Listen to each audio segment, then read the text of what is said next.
Good afternoon, everyone, on this beautiful spring day. I'd like to call this meeting to order. It is now 4:04, and this is the meeting of the Committee of the Whole, April 26, 2022. Clerk, could you please call the roll? Allen, Allen present. Good afternoon. Bates, Bates here. Berman, Berman here. Brown present. Davist, Ford, Board present. Bras, Iqbal, Gums here. Kenyon, They're in the room. Caius, Kopi, Leonard here. Lewis, In the room with Mr. Kenyon. Martin, Martin present. Molina, Molina present. Sanchez, Sanchez present. Shepro, One of two people on this side of the room present. Silva, That was amazing. Silva is here. Strathman, You're on the far side. Sturgis, Deppie here, but as far from Shepro as I can get. Wallace, Nikki. Present on the good side of the room. All right, I am here as well. And as you see, there is a significant imbalance between the representation on the left versus the right. A lot of doc. No Depends on comment. where you're No comment. Remember the legislative chamber in Singapore that had 150 on one side and one on the other. All right. Mr. Shepro, why don't you lead us in the pledge? Veterans may salute. I pledge allegiance to the flag of the United States of America, to the republic for which it stands, one nation under God, indivisible, with liberty and justice for all. Wow. Right. May I have a motion to approve the minutes only of February 22nd, 2022? Move to approve. Berman second. Kenyon would move to approve. I'll defer to Mr. Kenyon. Thank you, Mr. Raise your Kenyon. hand, Shepro. Second. And rise when you speak. He seconds. No. Nikki, is there any discussion, comments, or edits to these minutes? Bring us in the air. None, seeing none online. Clerk, please call the roll. Allen, Allen, I. Bates, Bates, aye. Berman, Berman, yes. Brown, Brown is yes. thank you, Davis, Ford, Board, yes. Bras, Yes. Iqbal, Gums, Gums, yes. Kenyon, Yes. Caius, Kopi, Leonard, Leonard, yes. Lewis, Lewis, yes. Martin, Martin, yes. Molina, Molina, yes. Sanchez, Sanchez, yes. Shepro, Shepro, yes. Silva, Silva, yes. Strathman, Sturgis, Deppie, Deppie, yes. Wallace, Nikki. Yes. The minutes are approved. Thank you. It is now time for public comment. I believe we have one individual has signed up. Is Mr. Bertha in the room? Online? I'm here. Thank you, Mr. Bertha. Welcome. I believe this is not related to, the topic is not related to the agenda. So therefore you have 3 minutes, please.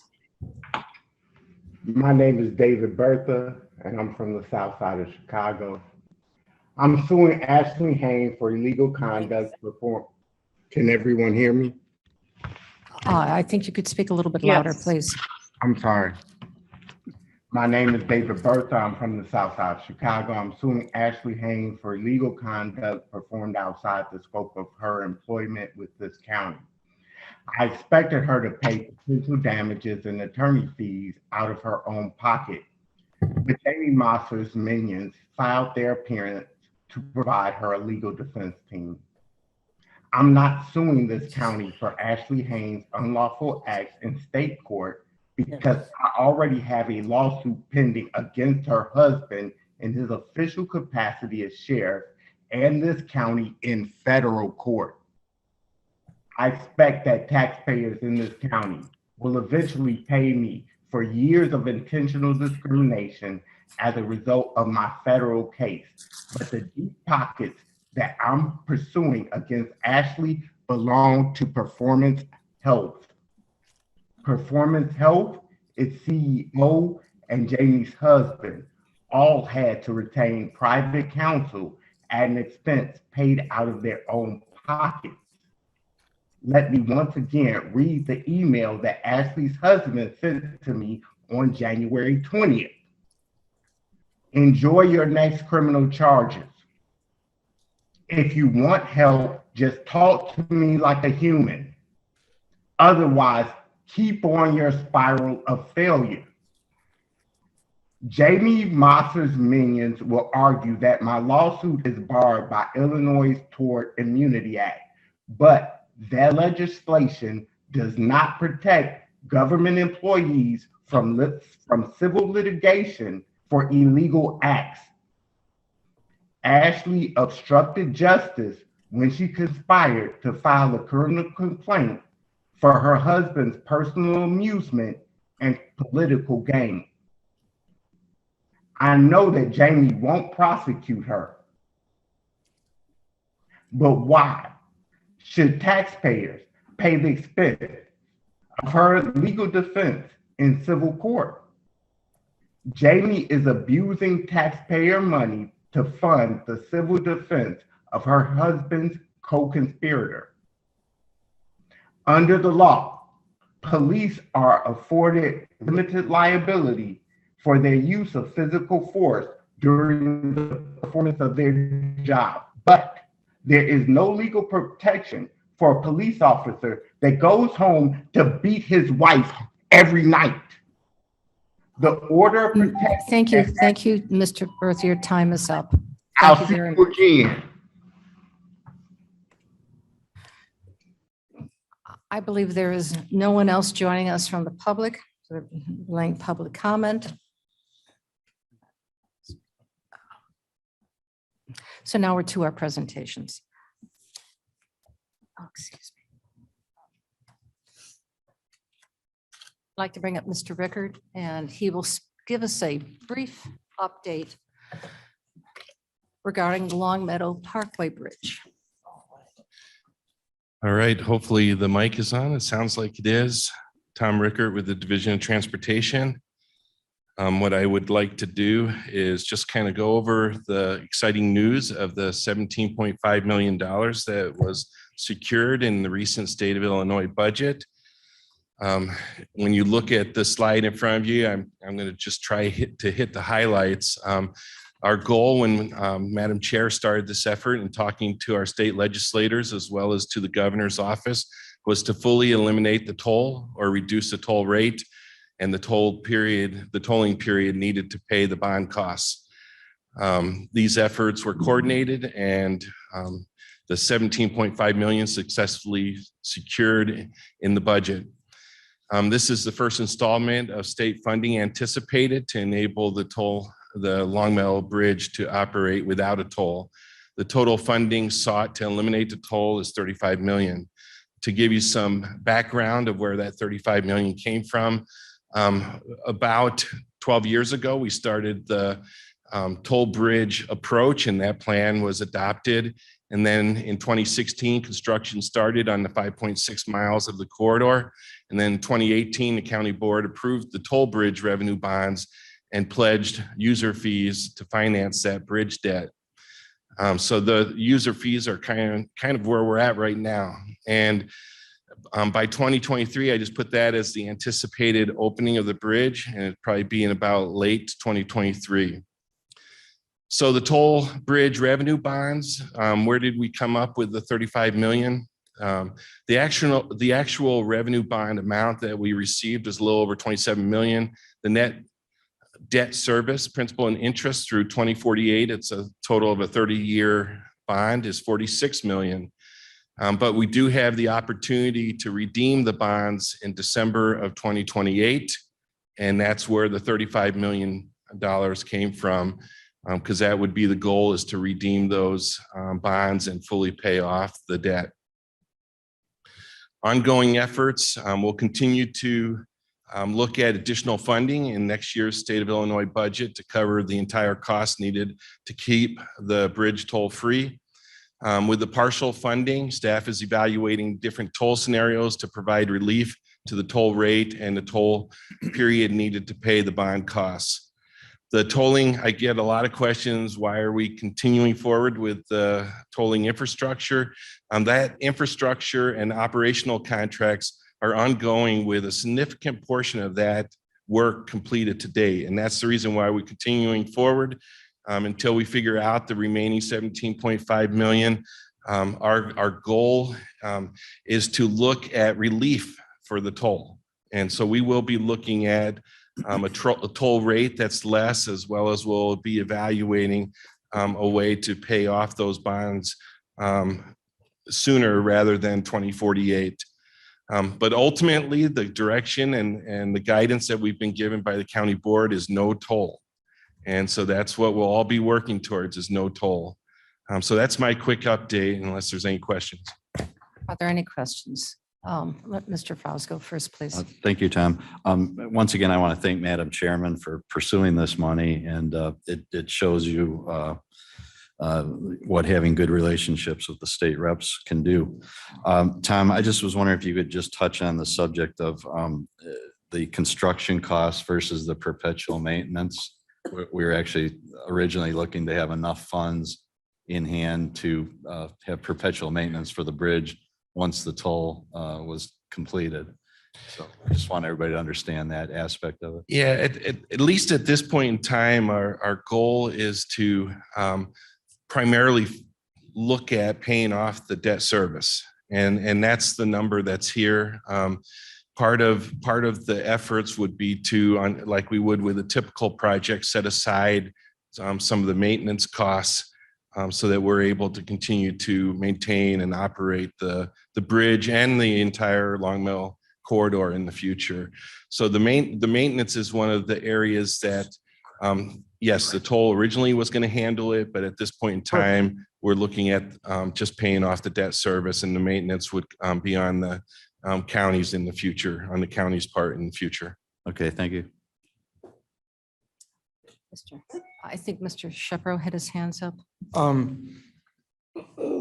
Yes, one of the slides, you said you're examining scenarios about providing relief. Is there, if we don't get the rest of the money, would we be looking at a possibly opening without a toll or reducing the toll? Do you have any sense of where that might be at this point? You know, we did meet with some of our consultants and had some discussions last week. I think at Transportation Committee, I said, please be patient, because it will take a little bit of time to actually work out the various scenarios. But our goal is that if we only receive the 17.5 million, there will be toll relief. That will be the focus. And we are looking at scenarios right now. You know, what is the potential of reducing it? I don't want to throw out a number without actually having some of the data, as well as the what I call the runs in the data runs to make sure that it actually works. But we will be looking at a toll reduction and the potential too for the discount tags that we are looking at selling. We'll look at a further discount on those tags as well. So that is the focus, is relief for the toll if we only have the 17.5 million. We've got a year and a half. And so hopefully we have more funding in the next budget cycle, and we're able to totally eliminate the toll. Thank you. Yes. Mr. Leonard? Tom, my question is, if I could be a wise guy and say, if we're only getting half the funding, which lane is going to be taxed?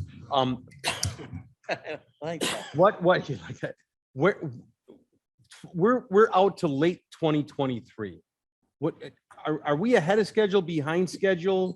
Are we advanced and we're waiting for a final thing? What's the holdup? Why aren't we open? We have some environmental mitigation that needs to be completed before we can do the final segment of roadway. Got it. And Okay. so we're currently in the engineering stage. And that once that environmental remediation occurs, it's for some lead that's within the corridor. Once that is resolved, then we'll complete the final segment of road. I believe it's about a football length, if I recall right, the lead remediation area.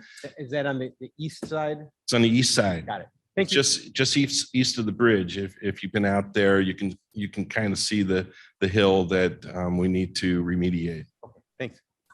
Madam Chair Bates, please. Hold on, Mr. Bates. Mr. Leonard is next. Thank you, Madam Chair. Tom, I just wanted to go over these numbers again to make sure I've got those right. You said we have the opportunity in 2028 to retire the bond for 35 million. Is that correct? Yes, approximately 35 million.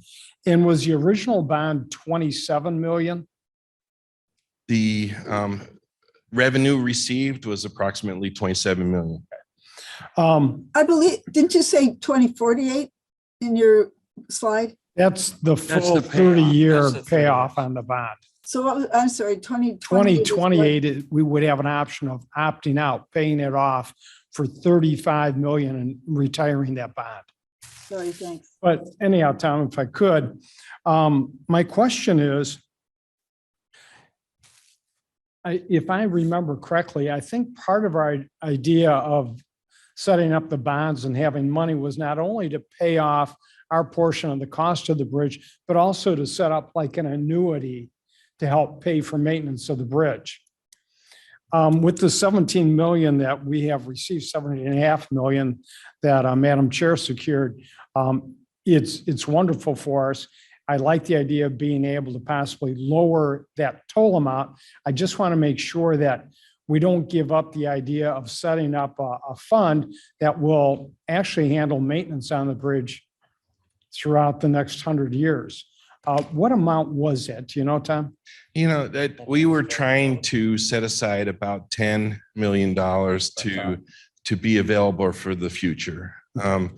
At this point in time, we did remove that from this calculation. Our feelings were at the time was that it'd be good to be able to do that, especially with the tolls involved. But in this case, our focus has been to try to just eliminate the toll. So our focus went back to only addressing the $35 million in debt service. Okay. Well, thank you very much. Yep. Bates, please.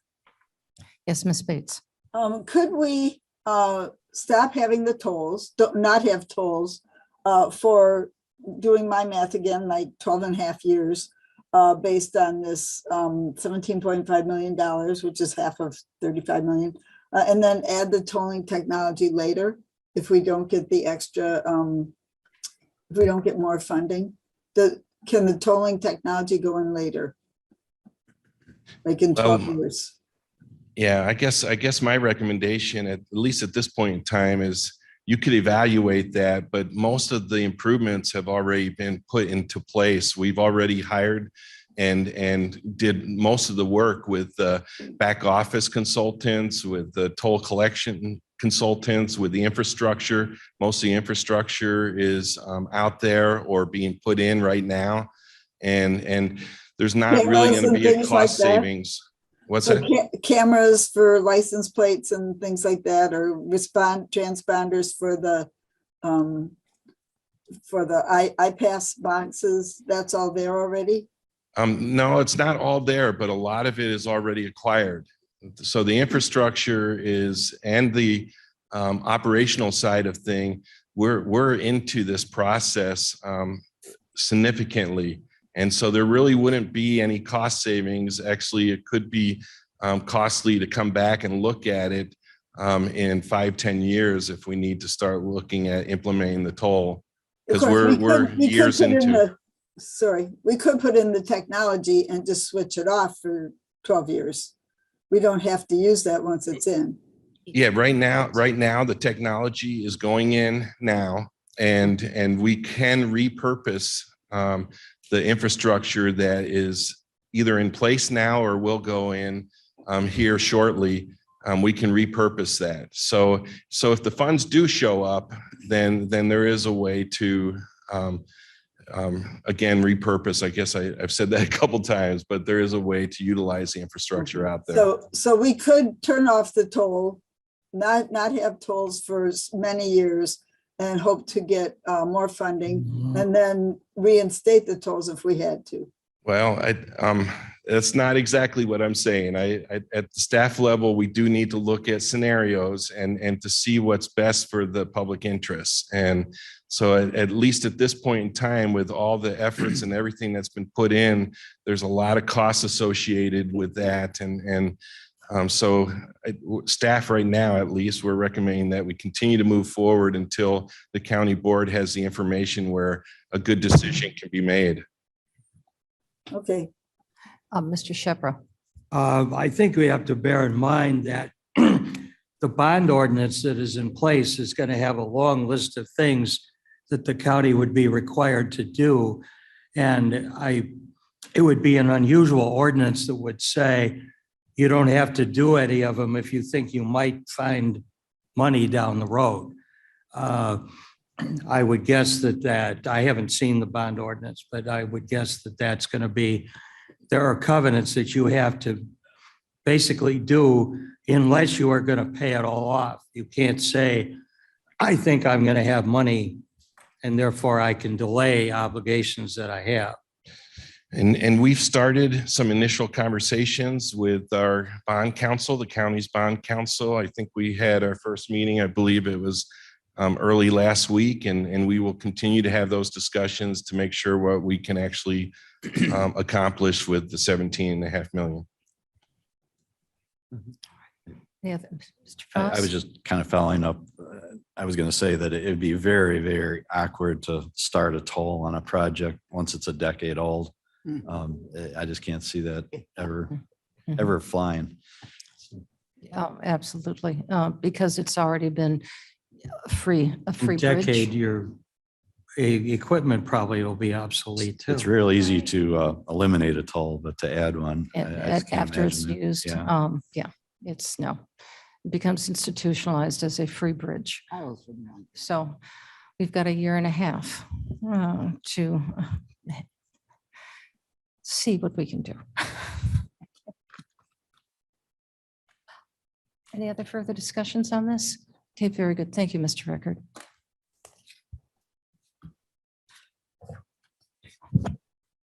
All right, I'm now going to be turning this over to Mr. Surges, and he's going to update the board on the discussion from the elected officials compensation review committee. Thank you, Madam Chair. Just as a reminder, there was a citizens advisory committee that did some homework and some background work that was then handed to the elected official salary review ad hoc committee. If I don't think your mic's on. Can you hear me? Is that better? Sorry. In that ad hoc committee, we reviewed 5 specific topics: the sheriff's salary, the treasurer's, the county clerk, the county board members, and the county chair. The sheriff is kind of a really unique situation. I'm personally a pretty big fan of Ron Hain and the job Ron does. But this, and so I think many of us were very much wanting to look at Ron's salary from a comparative model against other sheriffs in the area. But the state legislature stepped in and said, we're actually going to give you the model by which you need to use. And kind of unique, we're going to help you fund that model up to 2/3. So that was very refreshing news. The model is based on a percentage of the state's attorney's salary.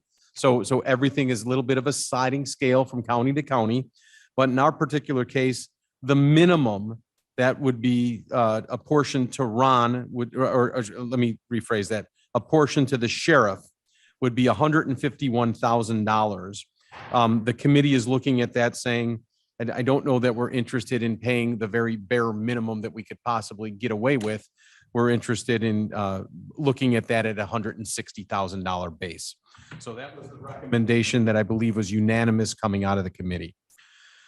The next one that we looked at was the treasurer's office, and I'm going to combine the treasurer and the clerk together. The advisory committee was recommending a 5% increase just as a base jump, and I believe that we were unanimous on that. However, I think that there was some differing opinions on what to do from there. And the recommendation from a couple of us was the 5% increase is satisfactory. There were others that said there should be an increment that follows after that for a period of time.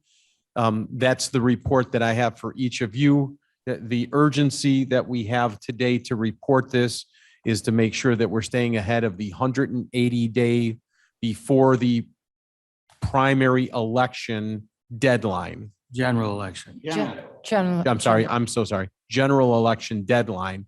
And in order to hit that, I'm sorry, it's December, the date of the swearing in. So when the officers are sworn in, since it's not going to vote, it has to be in December. December 3rd is the date. So 180 days before December 3rd. December 3rd swearing in. My point being, there is a deadline that we're trying to get in front of.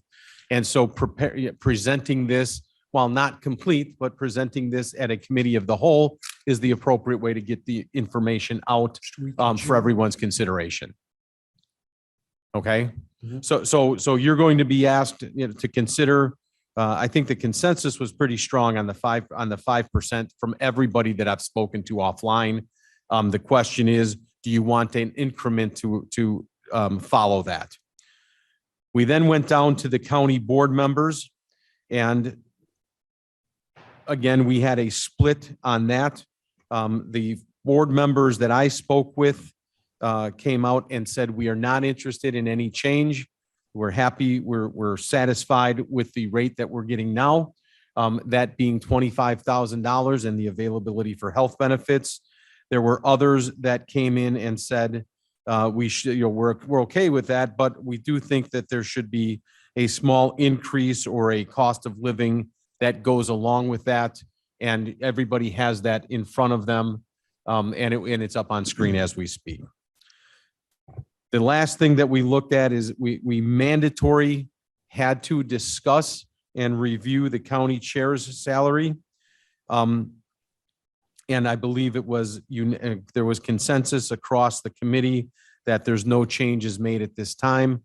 Again, for the county chair, any changes that we made would not go into effect until she was up or the position was up for that normal elected cycle. We didn't feel it was appropriate for us to be addressing that at that time, but we did have the mandatory requirement to discuss it. Am I fair with the members of that committee? That Barb, you're on that, Ron, you're on it. Am I representing that fair? Yes. Okay. Madam Chairman, this is Alan. Yes, Miss Allen.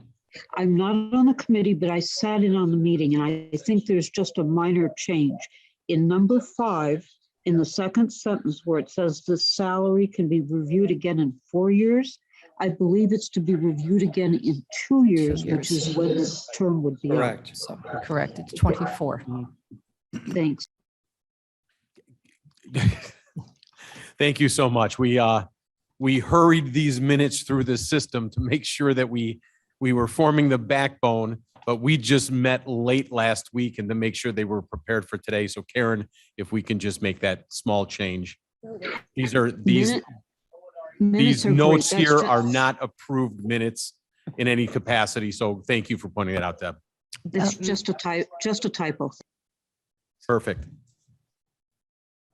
Madam Chair Gums. Mr. Leonard had his hand up and then Ms. Gums. Thank you, Madam Chair. Mr. Surges, with respect to the sheriff's increase, and I'm in favor of, increasing his pay by as much as we can, and I like the 160 recommendation. You mentioned the state covering 2/3 of the mandate. Is the mandate just for the increase or is it for the whole salary?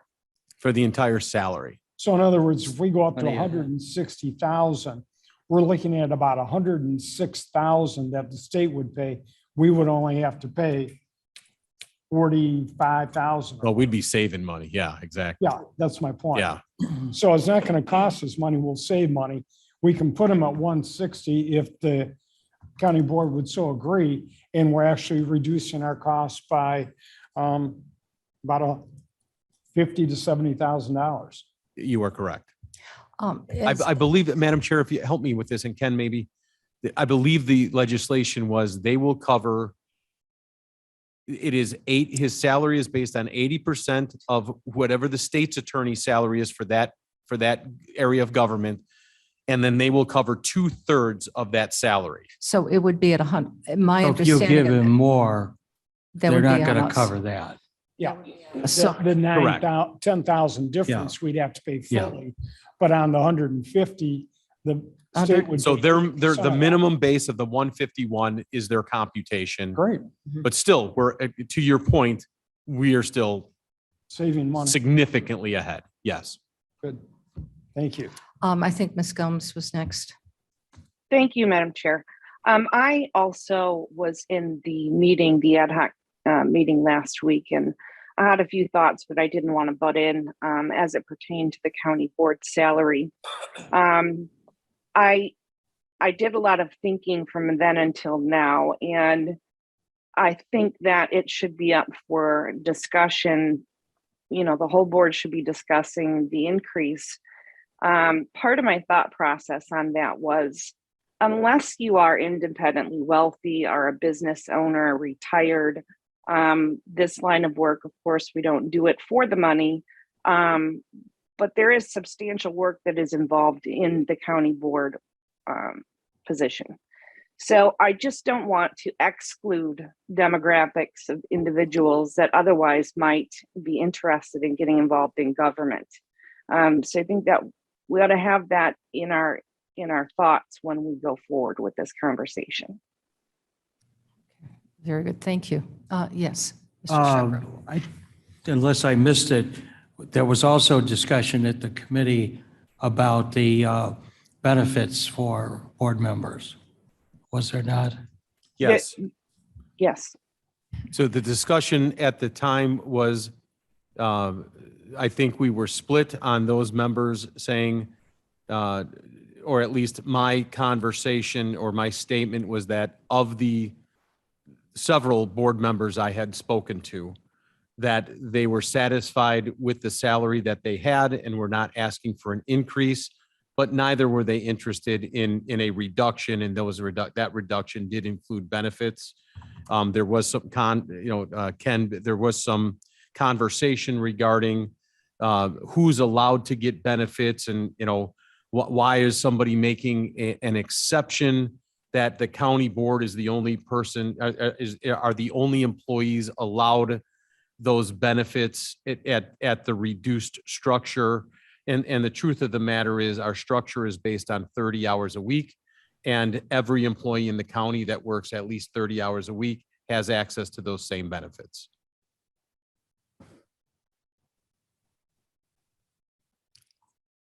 Anybody else?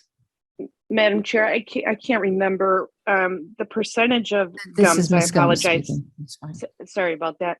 I can't remember of the county board members what the percentage was that opted out of health insurance. I don't get it myself, but I know it was discussed and I can't remember. 50%. We have 12 members that participate and 12 members that do not. And 13 members in total who participate in dental.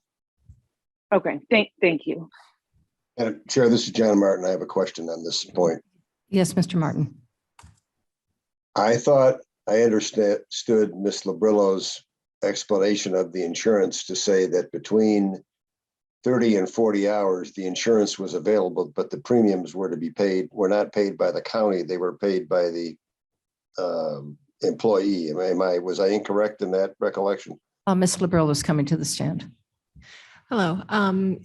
That is between 20 and 29 hours. Sorry, 21 and 29 hours that the employee is eligible to participate in the insurance plan, but they would bear the entire cost of the premium.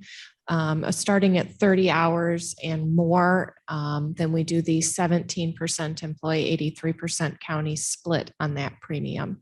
That is required by the Affordable Care Act at 30 hours per week. Thank you. Are there any other questions?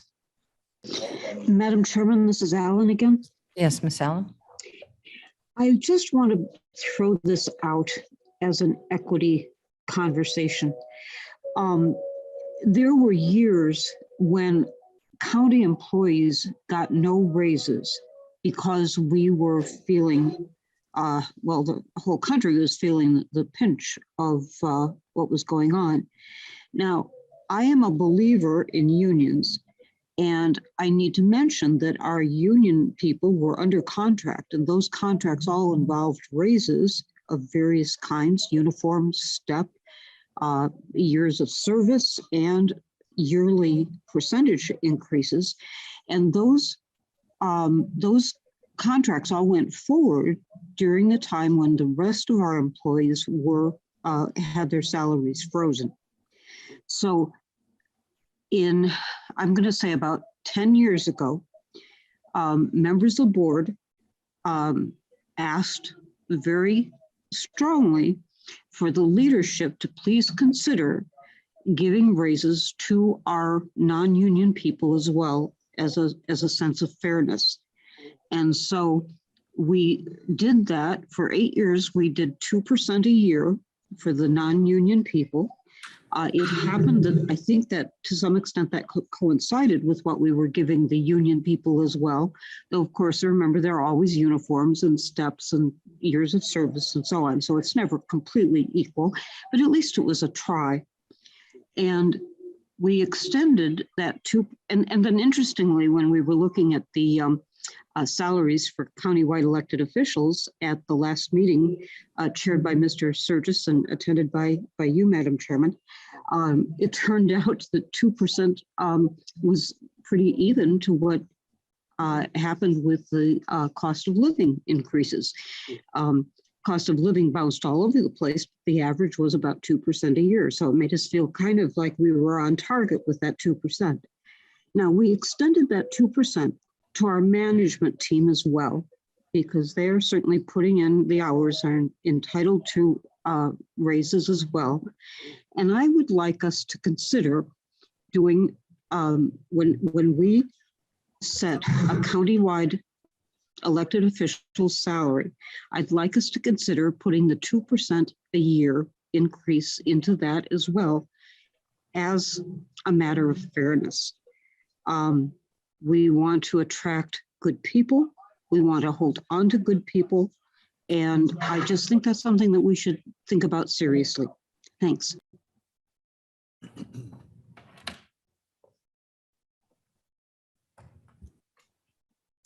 Yes. Ken in here, and I think that when we're doing this, we should set the salary of the county board chair and the other elected office, being as it takes so much effort to get this process going. And we should set these salaries based on the job. Don't worry about who's there. The job. County board chairman is a big job. Whether we have an administrator or the county board chairman is there every day. It's not easy, and we want to attract the best people. We've got to be fair to them. Madam Chair Gums. Yes, Ms. Gums. Thank you. You know, at the ad hoc committee, Ms. Labrillo spoke of briefly, and maybe she can refresh my memory, but there was some comparables that were done. And I can't remember the word she used, but there was an indication perhaps that if we don't act, we could be left behind.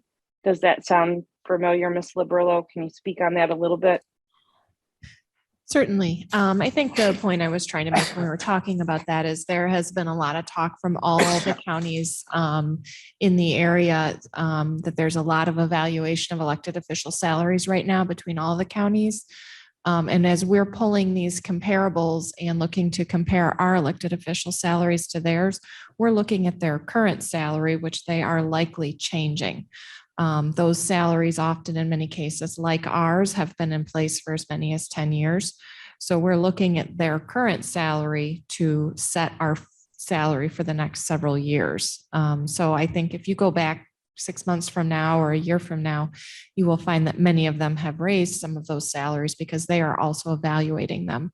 Unfortunately, there's no way to know what they will ultimately decide to do with their elected official salaries until it's done. Madam Chair.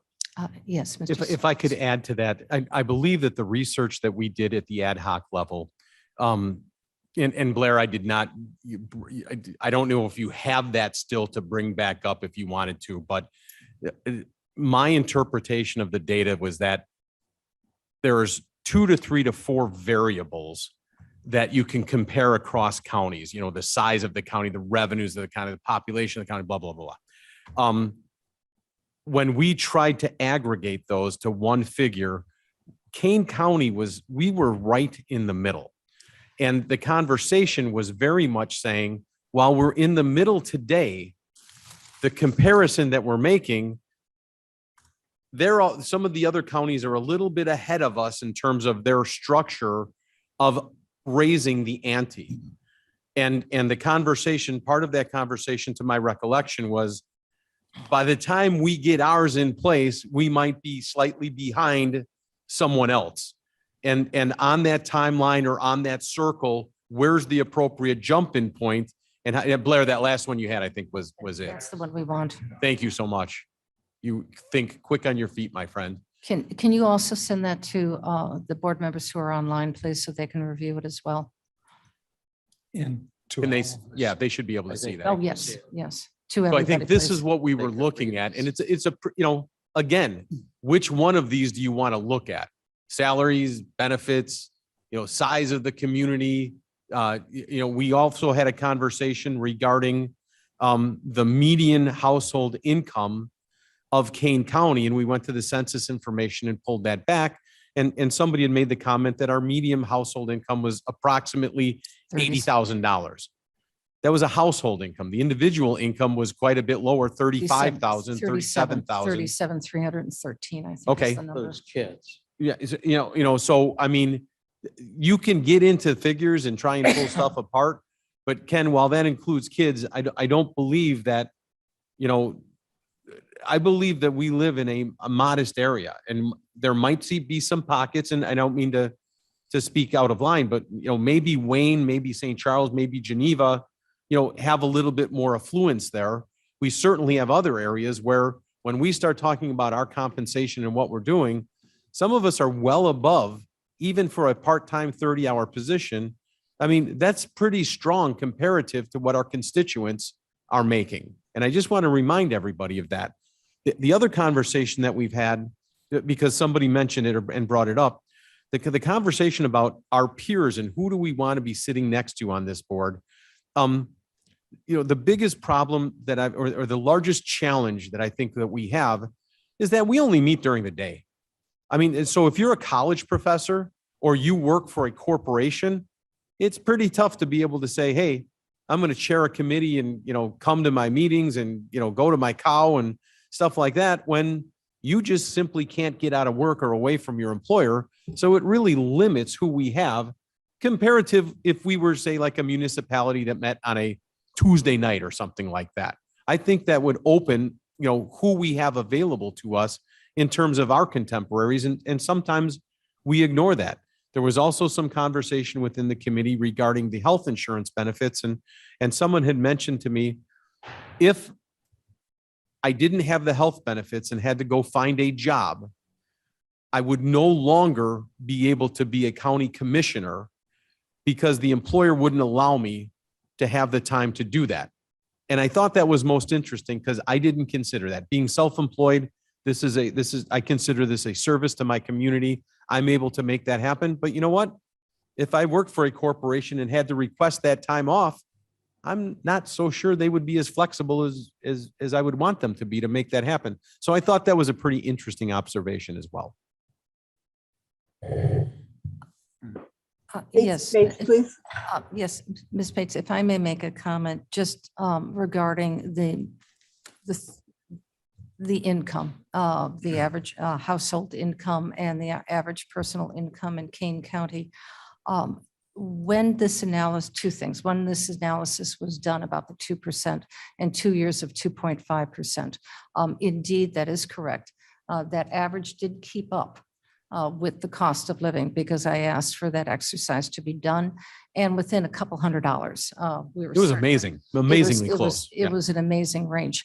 However, here's the big however, we have a different year. This year, we'll have a different year next year.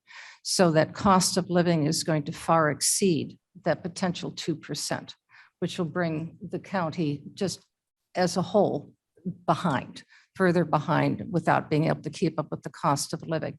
I've had several conversations over the last few days about the cost of housing here in Kane County.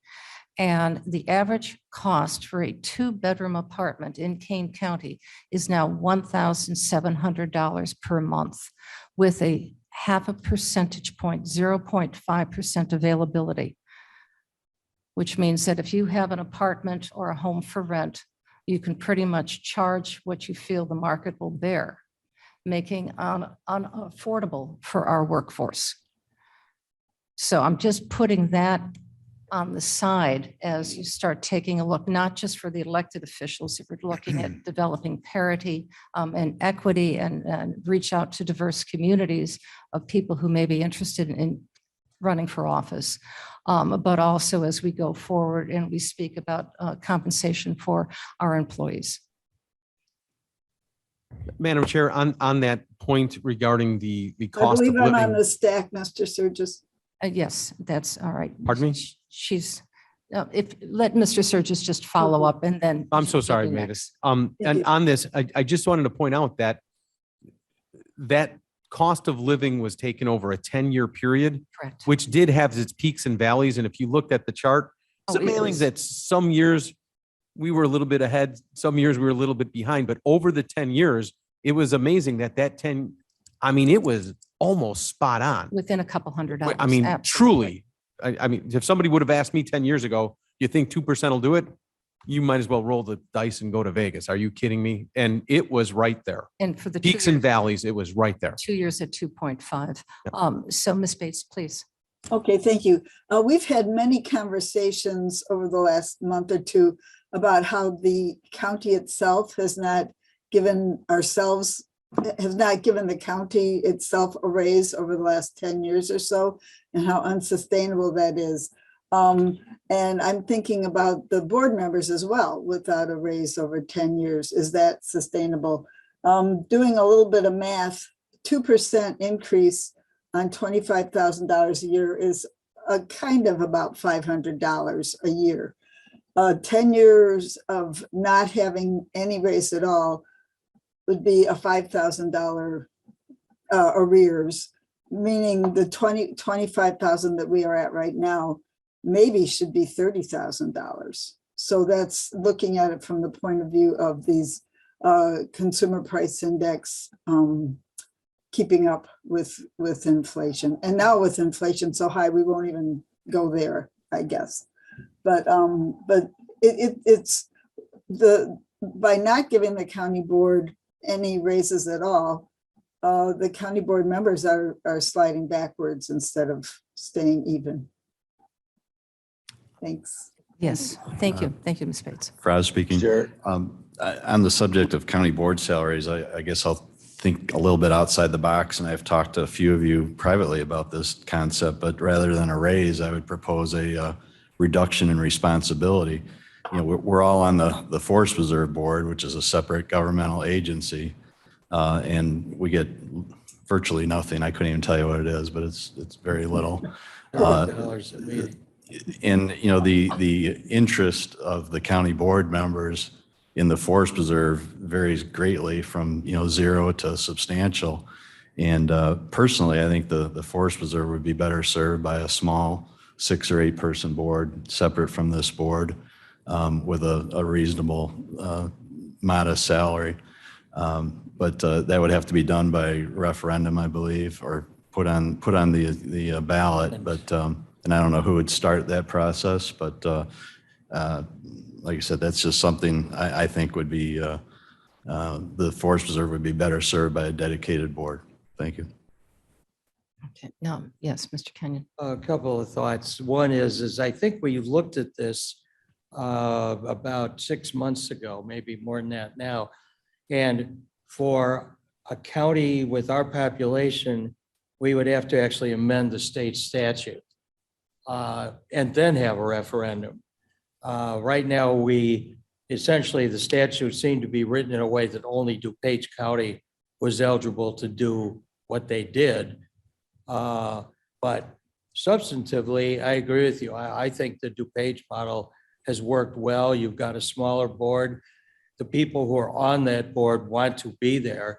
It's not just, well, I got elected to the county board and now I've got to go down to the ice rink for meetings. So I think it's something, if Madam Chair could make $17 million appear, maybe she could make that amendment appear. Probably easier than getting the next 17 million. There's a But lot of I also those. wanted to just pick up, I mean, some of us start with the notion is we knew what the job paid when we ran for it. But to the point that Cliff made, I know there's at least one member of our body presently that had to step down for a time because the employer wasn't sympathetic to the fact that the meetings, if you're conscientious, if you go to more than just your 2 or 3 committees, and most of us do, even with Zoom, it's tough to say you're working 5 days a week for your employer if you're being a conscientious board member.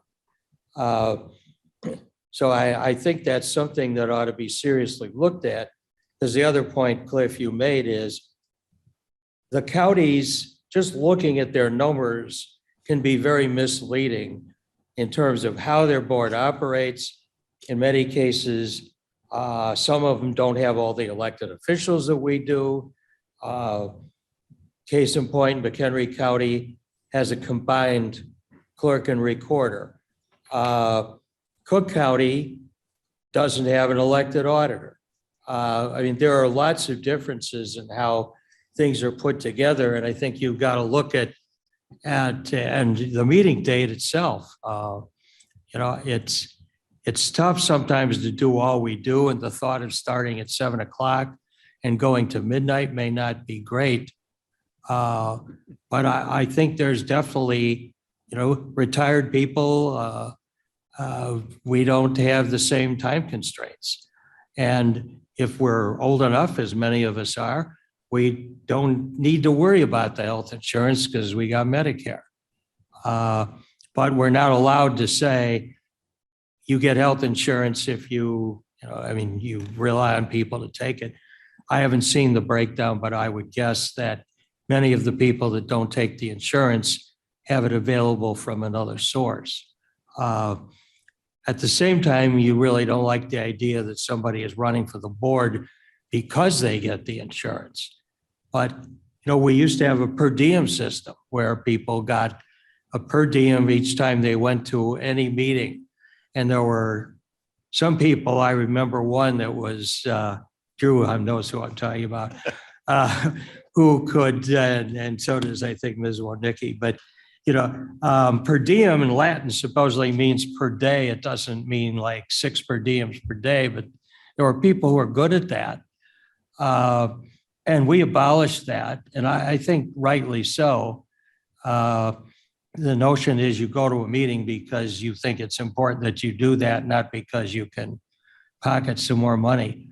But I guess personally, again, I'm lucky. I don't need the money. As long as my wife keeps working. But the problem is that even if we were to say we deserve a raise and we work hard, you're up against the fact that, as was mentioned, Housing prices have gone through the roof. Car prices have gone through the roof.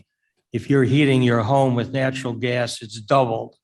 If you're buying gasoline, it's gone up to $5 or $6 a gallon, and I suspect is going higher. The inflation numbers make the 2% estimates, which were remarkably consistent for a decade. I think that's all over in the foreseeable future.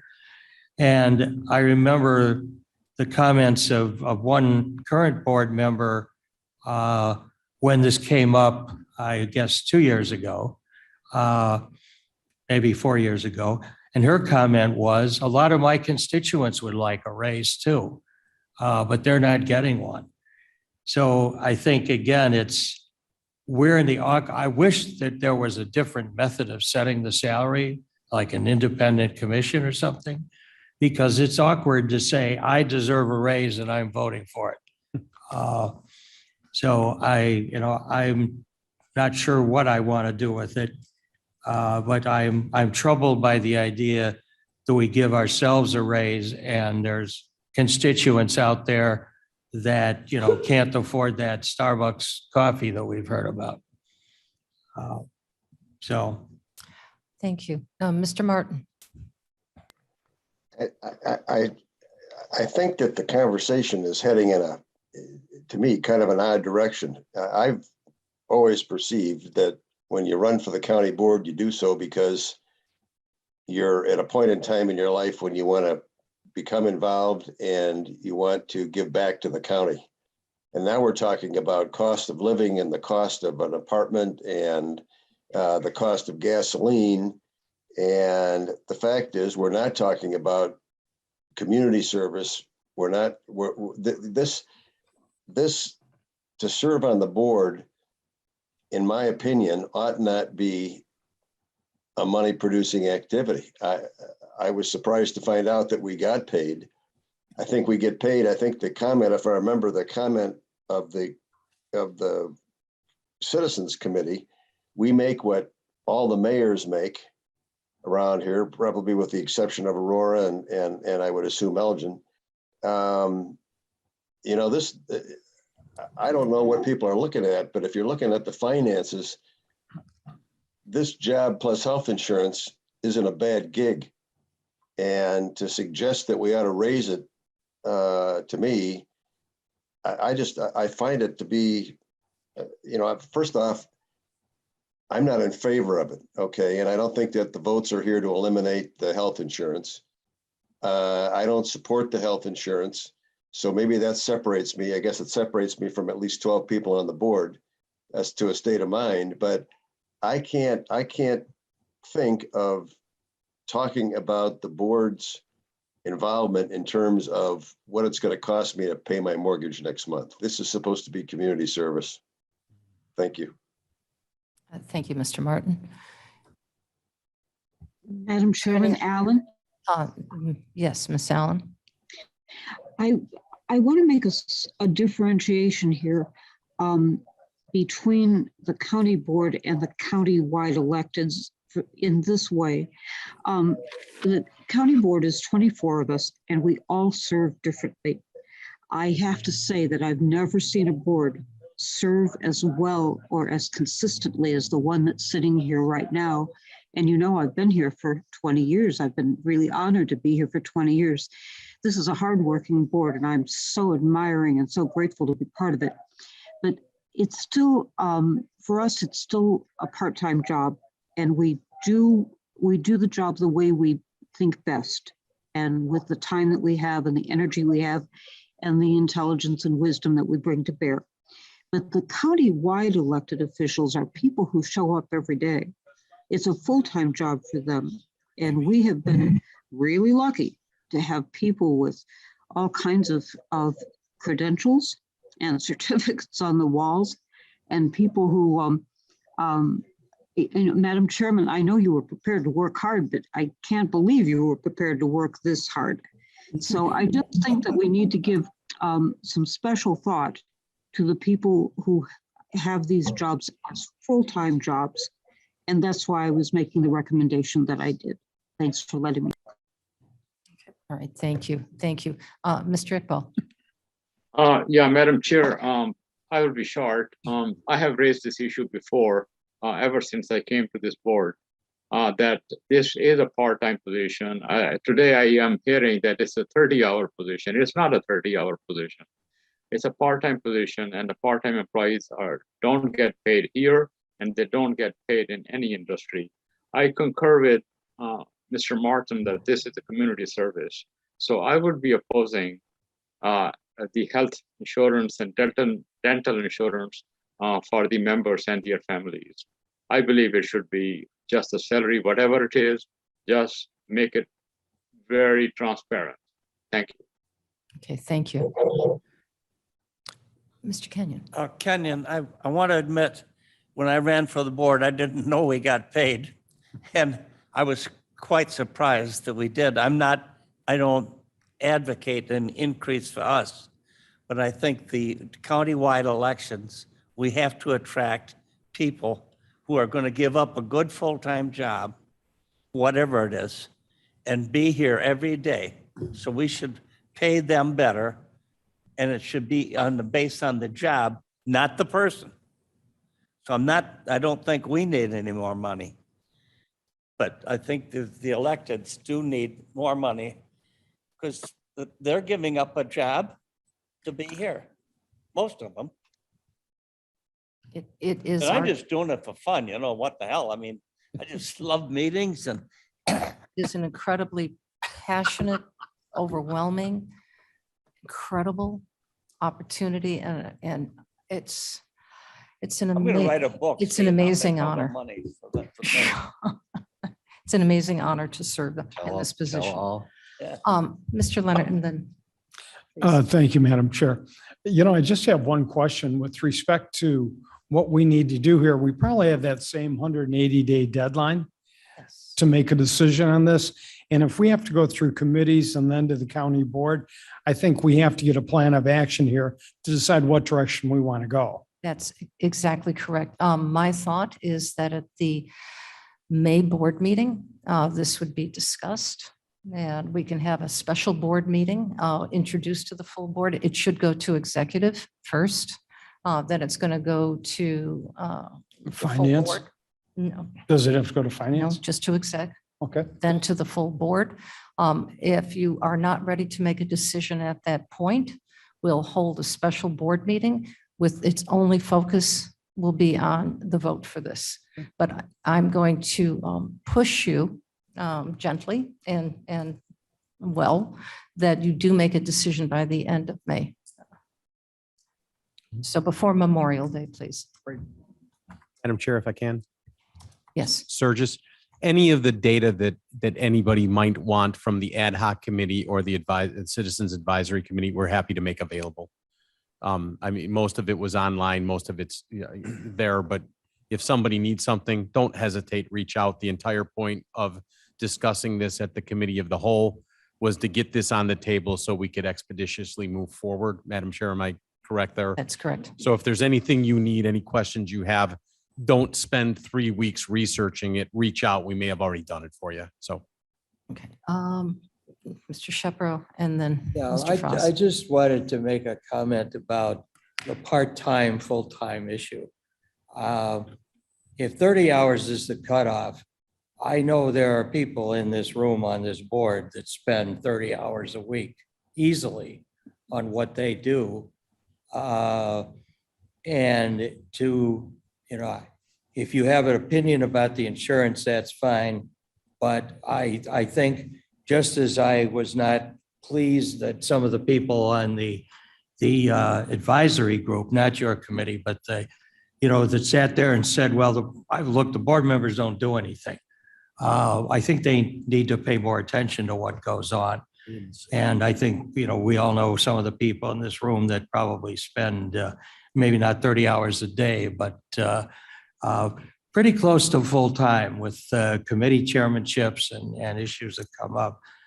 And, how that figures in, again, I do agree. And the reason I brought up those other points that Mr. Martin talked about was simply to indicate why I also am troubled with the idea that we would give ourselves a raise.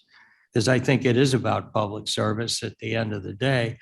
And if there are changes that we could make organizationally, like meeting times, that would help people, I think maybe they should be looked at. But the notion that this board does not work hard, I think is not true. I think most of us probably do put in full time, not just sitting in this room, but going to constituent meetings, dealing with boards. Some of us don't have to deal with constituents, but out in the West, that's the only person they can talk to.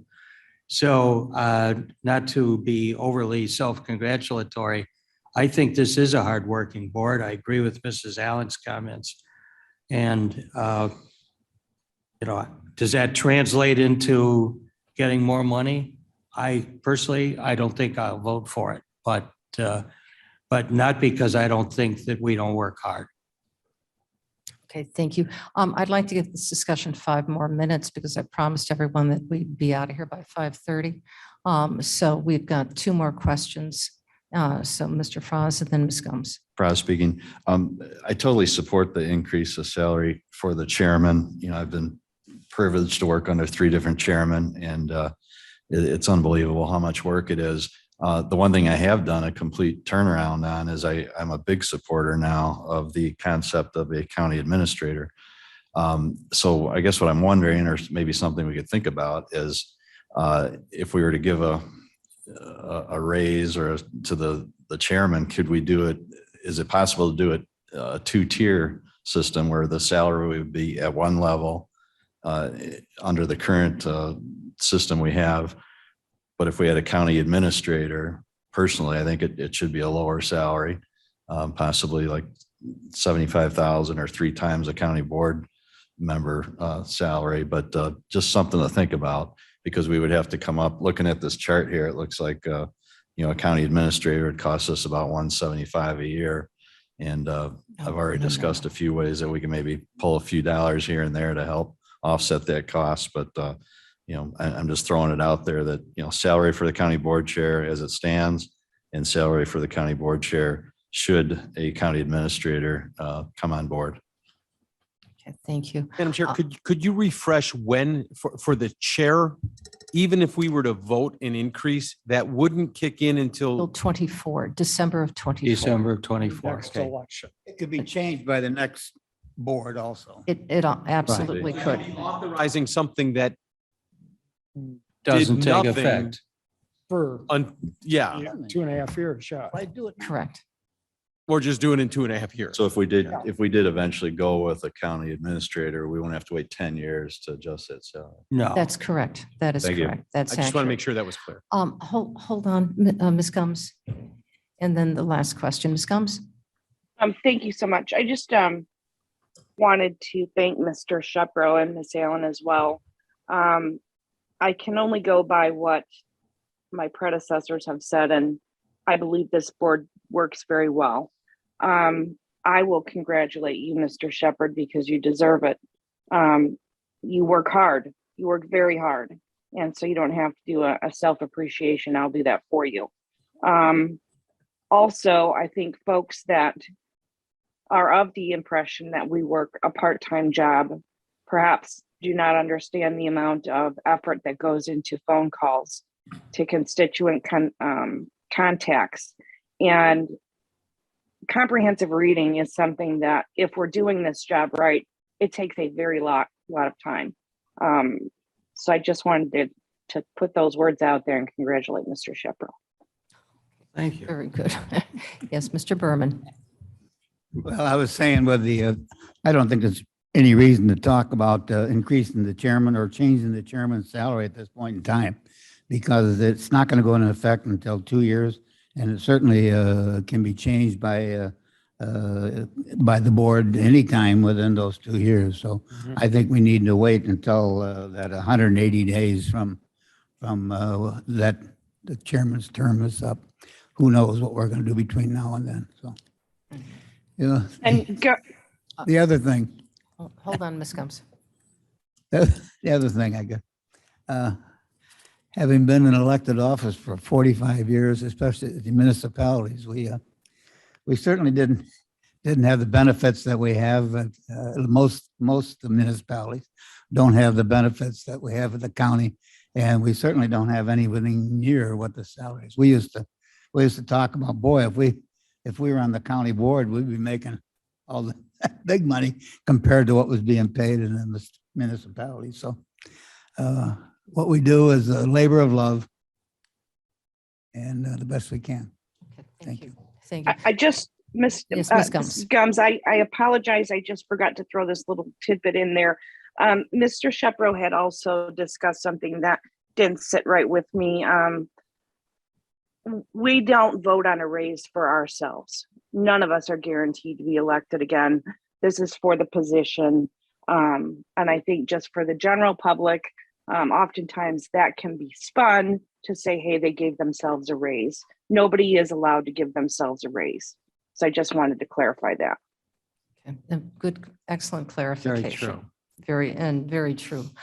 All right, I think we've had a lot of conversation on this. Just so I would like to stop this conversation. Future conversation can be had. Please feel free to call me, Ms. Labrillo, Mr. Surges. And if we can answer any questions on any research or data that we may have, we'd be happy to share that with you. I'd be happy to loan you my file and you can browse through it and return it, please. We can have a lending library if you so need. 2 cents a day if it's late. It cannot be removed from the 3rd floor though, because it's to be shared. But you can make copies. We have a copy machine. So with that, I believe we have to go into executive session now. So may I have a motion and a second to go into closed session to discuss the appointment, employment, compensation, discipline, performance, or dismissal of a specific employee? Bates moves. Surges. Second, Shepro. Mr. Shepro seconds. Clerk, please call the roll. Him and his placement right on this important coast. Allen, Allen, Bates, Bates, aye. Berman, Berman, yes. Brown, Davis, Ford, Bras, Yes. Iqbal, Iqbal, yes. Gums, Gums, yes. Kenyon, Yes. Caius, Caius, yes. Copy, Leonard, Yes. Lewis, Yes. Martin, Martin, yes. Molina, Molina, yes. Sanchez, Sanchez, yes. Shepro, Shepro, yes. Silva, Silva, yes. Strathman, Surges, Yes. Deppie, yes. Wallace, Wodnicki, Yes.